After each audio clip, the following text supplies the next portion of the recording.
Welcome back to another episode, and we are going to California today and speaking with Frank Carbajal.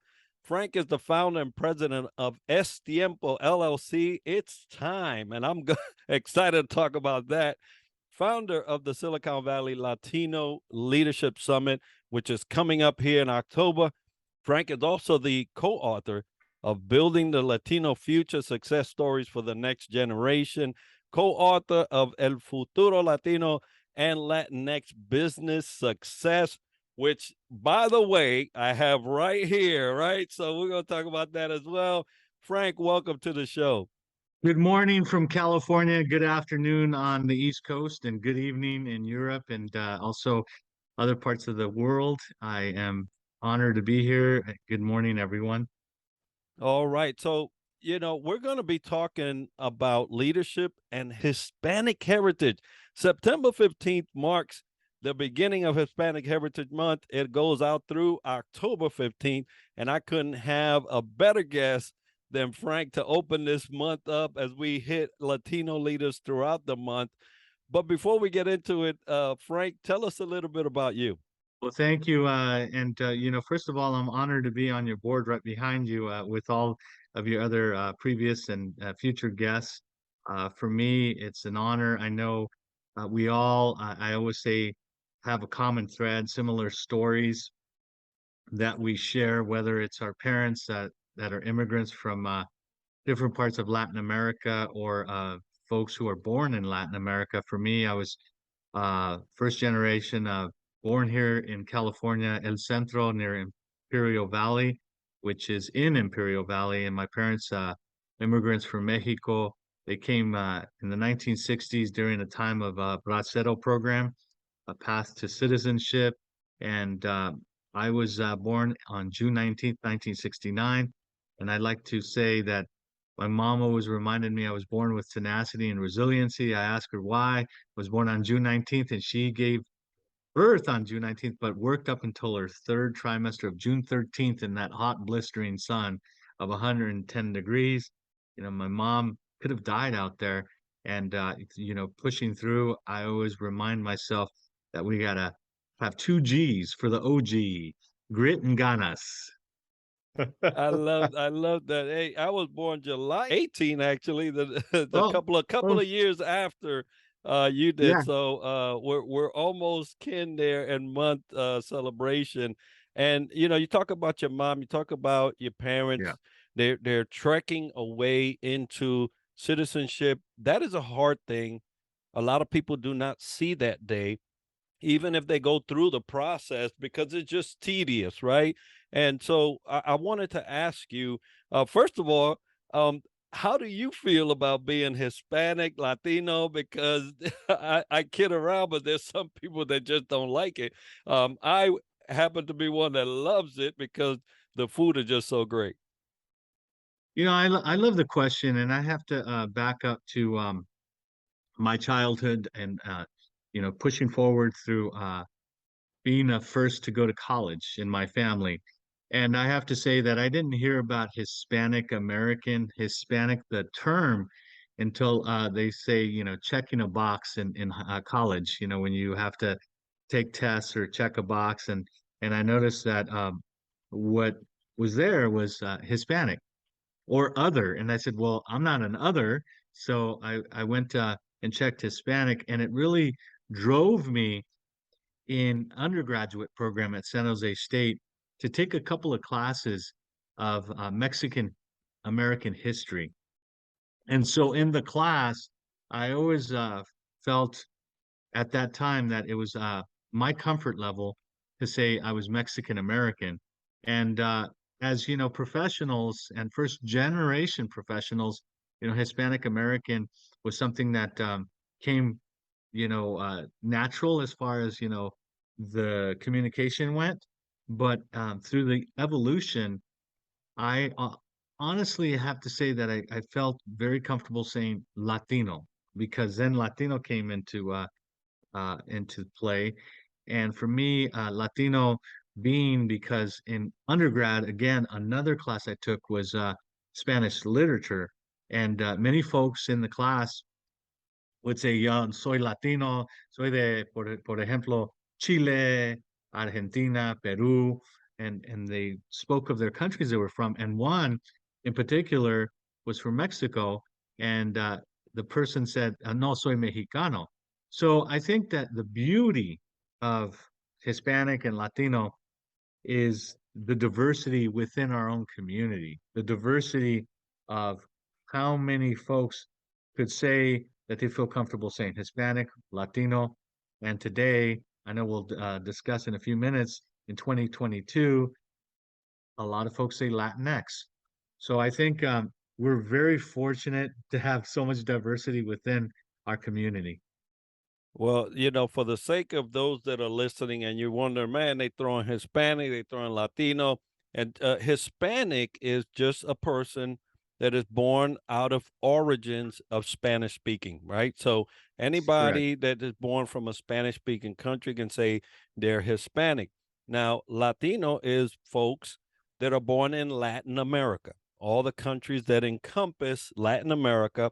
They say Latino. But the funny thing is that I was born in the Caribbean, right, in the island of Puerto Rico, and I throw both. I'm Latino, I'm Hispanic. So and to your point, the diversity is so great within Yeah. our own sphere of the world that it's Yep. enough to keep you occupied for a while.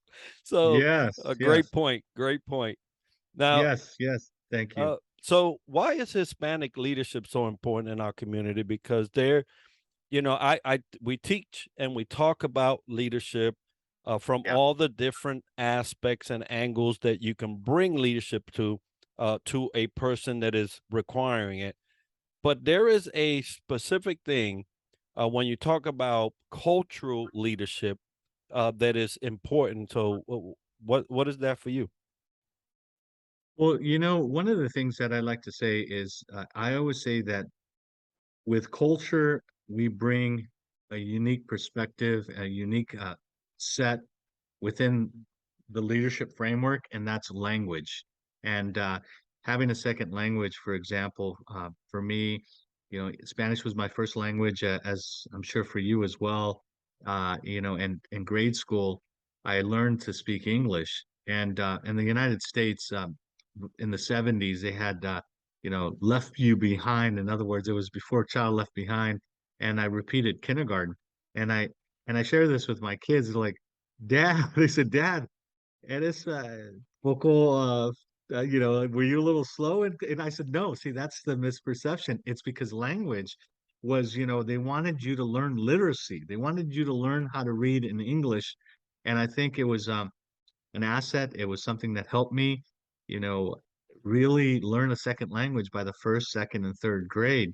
And I think that literacy and language is so important within the framework of leadership. So as we grow, I always emphasize with my own kids who are teenagers and other youth that I've worked with that don't be embarrassed to speak a second language because in the United States it's embraced in the workplace. And as you know, you've done leadership development with many companies that a leader within should not feel embarrassed and embrace the uniqueness of that second language. And so, being Latino, Hispanic American, it really is important to show that what language does, it not only sets you up for presentations, but it also sets you up for, the understanding of translation, for example, because there could be some confusion in the room. And if a person speaks a second language and takes the initiative, that is leadership. It's taking the initiative to step up and say, hey, I know what this person is trying to say. And I think it's important as far as communication, dialogue, and everything's concerned within that framework. Yeah, that's a great point because the fact that I did, and like you, I learned English, and so Spanish was always my first. Surprisingly enough, that kind of went down after through the years because of my Yeah. intense English, right? But it makes you an asset. It makes you an Yes. asset that companies will normally not have in their leadership complement, that they would, go and be able to refer you Yeah. into a conversation or refer you into a position because of it. I have been pulled from my duties as a meteorologist and oceanographer on the ship when I was in the Navy to come Wow. up to the pilot house and be with the commanding officer to translate when we were going through the Strait of Gibraltar because Spanish was spoken and none of them spoke it. So That's it amazing. it makes you an asset. And so what we bring to leadership is an extra benefit that normally companies won't have if you do speak Spanish. So great point. Now, what do Latino leaders have to offer that we don't get from others apart from the language? Because I do know that Yeah. because of our cultural background and diversity, at least I have been able to thwart an awkward and uncomfortable position for my leadership because I knew customs and traditions. I love the question because I think I was thinking about what makes us different as far as Latinos and Hispanic Americans that have, all of us are immigrants, regardless of race. But as far as Latinos and how we, are new generation immigrants, for example, the past 80 years to 2022, I say that what we bring that's different is more humility and more authenticity. And I reflect back on my dad and a quick story. I was chosen as being one of the key speakers for my commencement at San Jose State for the undergrad program, for the undergrad degree. And I remember how nervous I was. And I was walking ahead of my parents quickly. And my dad, he slowed me down. And he says in Spanish, "Tienes vergüenza de nosotros." My dad, a humble man, thought I was embarrassed because I was walking ahead. I said, "No, no, no, papá, estoy nervioso." I said, "I'm nervous." He's like, "Oh, that's it." He's like, "Just remember," he's like, "your DNA is made up of spinach and a mop and a broom," because my dad retired as a janitor. And I said, "Wow." And that made me laugh, but at the same time, it put things in perspective that we have, I say, the grit and ganas because we have the grit, the work ethic, but we have the ganas through our parents because humility factor is something that's key. And I always know that there is the question about, well, will humility and being humble set you back? No, not if you understand the vision. And I always mention with clients or folks when I do presentations, have your vision board at home, whether it's in your room or your refrigerator, and remind yourself that humility is key for success. And I say that because too many folks in our community, Enrique, when they get ahead, whether it's a C-suite or whether it's venture capital or the educational realm or the political realm, some folks don't lift up. And I say you always have to lift up because it really is important to understand that that's what your parents or your grandparents would want. And so we have that factor of humility and authenticity that is the outlier within our community that is different from many other communities. And I absolutely agree. This last week I had an opportunity to address something in the likes, and it was it was my brother, my younger brother, right? And there was a situation back in Puerto Rico, and I just posed this to him. I said, "Hey, the Bible says honor your mother and your father. It does Yeah. not say for how long. It doesn't have an end. it says it, right? And so, Yeah. there was a situation at the house. I felt that he wasn't honoring my mom's memory Yep. because she passed Yep. last year. And I Sorry to said, hear that. Yeah. yeah, I said, it's this, that's for life, bro. And so Yeah. I don't know how many other communities share that, but that Yeah. humility, right? That Yeah. she taught values that we should hold on to, regardless whether she's here or not, because that's how you honor your parents, and so That's a right. little bit That's thing, right. that I attribute to being Hispanic, Latino, because they teach us that from very little, that honor. Yeah. And they can, yeah, definitely. And do you enjoy sports? Oh yeah, Okay, so I wanted to ask, you like baseball? yes, well, yeah, we're Okay. baseball, basketball intensive, right?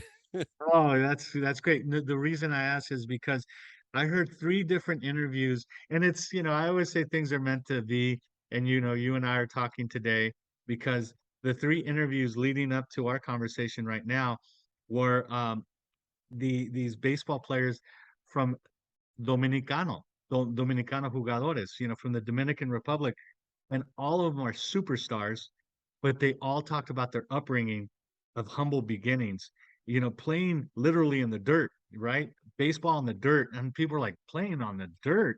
I said, yeah, I remember, in Puerto Rico, I remember playing football in Mexico in the dirt. And, with my uncle's kids, my cousins. And so those things are really something that is ingrained within in us and comes to a team, and you're a team player and with humility. So, I just wanted to mention that. Yeah, great point. It is part of the fabric of what makes us Hispanics. You learn it early at home. Now, Yeah. whether you grasp it, right, and be able to bring that into your own life, that's another question. But it is some of the things that we put our anchor on, right? And talking about Yeah. putting anchor in some traits, what are some Hispanic-driven traits that make us great leaders? We talked about communication. I think communication, we're great communicators, right? One of the things that we like to do is we like to talk, but I think in listening is something that I always say that we're like we're like therapists in a way, right? Because we really like listening to folks, and other folks may say, "Oh, that's a problem." No, we like to provide input and solutions, and I think that's a core part of who we are as humans. We're very friendly community. There's very friendly communities, outside of the Latino community. But I always like to especially say, for example, if you visit Puerto Rico or Mexico, the tourism is just so great. They're very friendly, because that's who we are. And I've Yeah. seen that friendliness be an asset as well. They say if you want to make friends, you got to be friendly, right? You got to be. Yeah. And Yeah. if there's anything in Latin America or Hispanic America, or just the Hispanic nations, is that there's two things that happen. There's a lot of great food and a lot of great music, right? And those two things combined will keep most people happy. But we sure do know how to have some fun and smile and be, how we say amigable, entreating. We know how to make people feel at home, even when they're not at home, and we know how to extend that hand. So that's great. Now, Frank, there's a question of impact when you talk about leadership, right? So how can Latino Hispanic leaders become more impactful? I think it's important to share your network. I think one thing that I look at, for example, the power of the Jewish community, the Black community, the Asian community. It created an ecosystem, a silo that is not just one silo, but it's a framework of so many things happening at once to elevate the community. And so for us as Latinos, Hispanic Americans, we need to work harder on providing our resources with one another and not holding back. I know that it seems like there's so, for example, for Hispanic Heritage Month coming up on September 15th, there's so many different events happening throughout the month. And one thing, Enrique, as you know, 3 years ago, it was important for me to spearhead 365 Latino, 365 Latina leader because I really want to share and showcase that we are lifting stories, uplifting stories daily. And I think that's important because I want to share those stories with folks daily. And that's what's important is really sharing our resources without holding back. Yeah, and I love how you share those stories. I see them every day, and so I connect with a lot of them that you share during that segment or those posts, and it's so important to not only forget that, hey, our road may have not been, because I remember that dirt floor, Frank. I remember it. Yeah. We used to mop, and my mom was like, "We're gonna mop the floors," and I'm like, "For what? It's dirt." She's like, "I don't care. Yeah. We're gonna get those whatever rock is under that. That's Yeah. that's what we're gonna get Yeah. to." And so, Yeah. so hard work. It's humiliating, and I want everyone to know, well, the visualization of what we had to experience that really brings us to who we are today.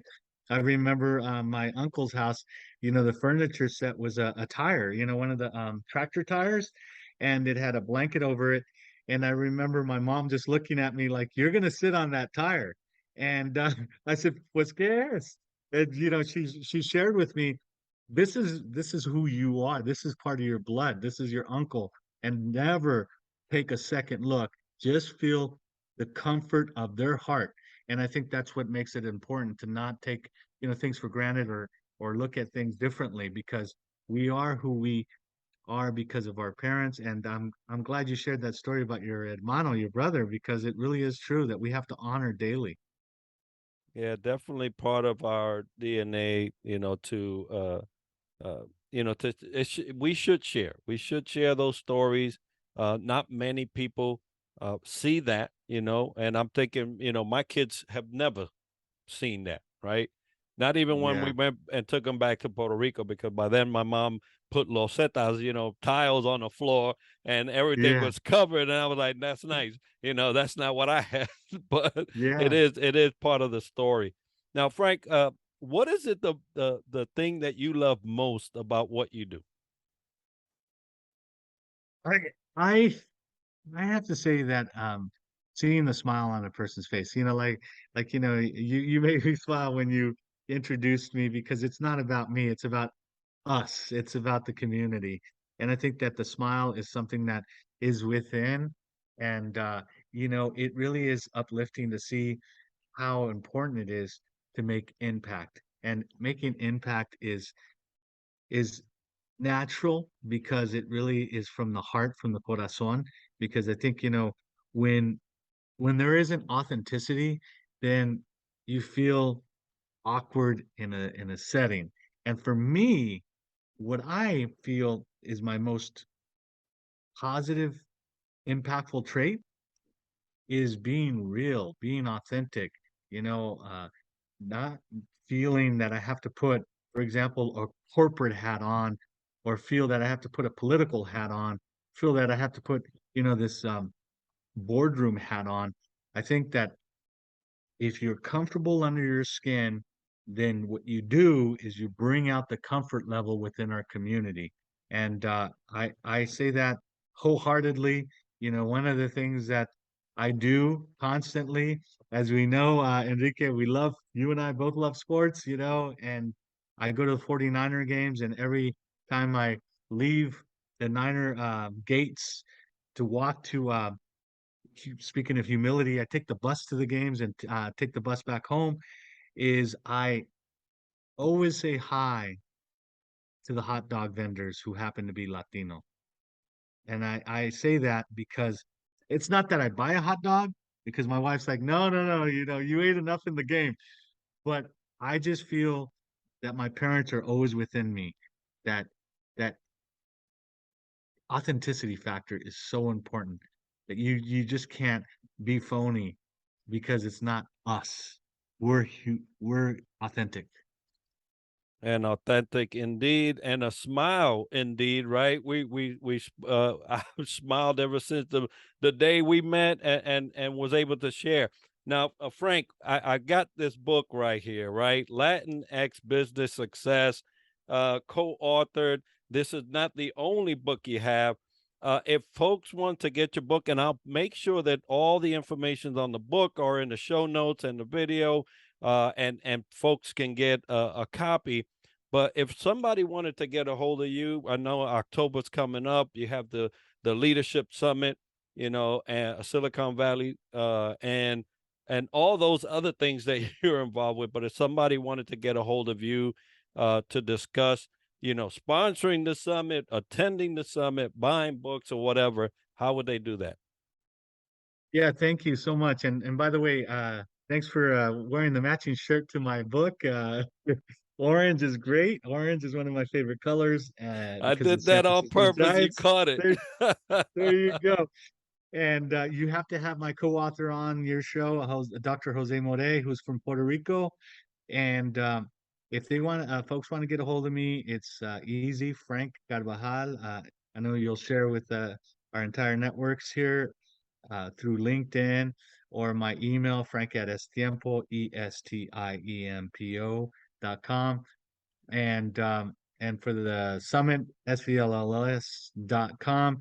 And I just want to really lift Eduardo Ibachi Rodriguez, who did my website for the SVLLS. God rest his soul. I know for me, it's important to talk to anybody who has questions, because I think it's important to provide any input or advice as far as leadership is concerned. It's important. You and I are both transparent. We're open to provide folks with, any type of leadership guidance.